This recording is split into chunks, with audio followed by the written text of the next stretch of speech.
Welcome to Sean's Kitchen. For today's recipe, here I've taken a pan and to that I'm going to add 200 grams of penne pasta. Along with that, here you can also then add 5 cups of water. After doing so, here you can also add 1 teaspoon of oil and a pinch of salt. After adding all these ingredients, you can now let this boil for a period of 16 minutes until the time the pasta has become soft.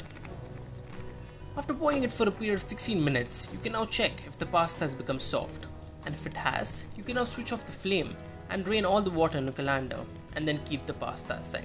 After that, you can then take another pan and add 1 tablespoon of oil, and after adding the oil, you can then add 4 chopped garlic cloves and 1 medium-sized finely chopped onion. After adding these two ingredients, you can now fry this for a period of 3 minutes until the time the onion changes to a golden brownish color.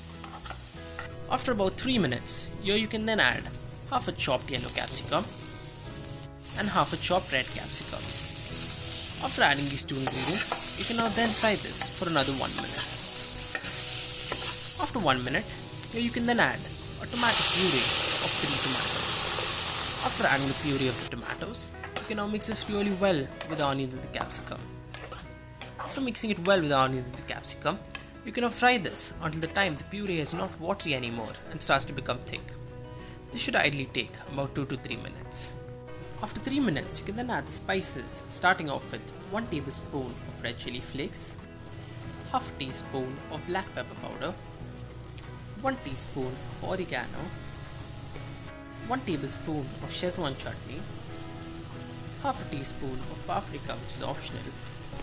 If you want it to be on the spicier side, here you can also add 1 tablespoon of red chili sauce. And lastly, 1 teaspoon of salt. After adding all these spices, you can now fry this for another 1 minute. After frying it for 1 minute, here you can then add 1 cup of water.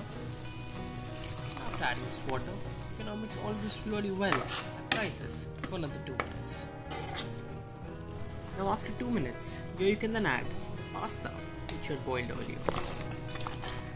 After adding all of the pasta, you can now mix all of this really well and mix it until the time all of the pasta has been coated.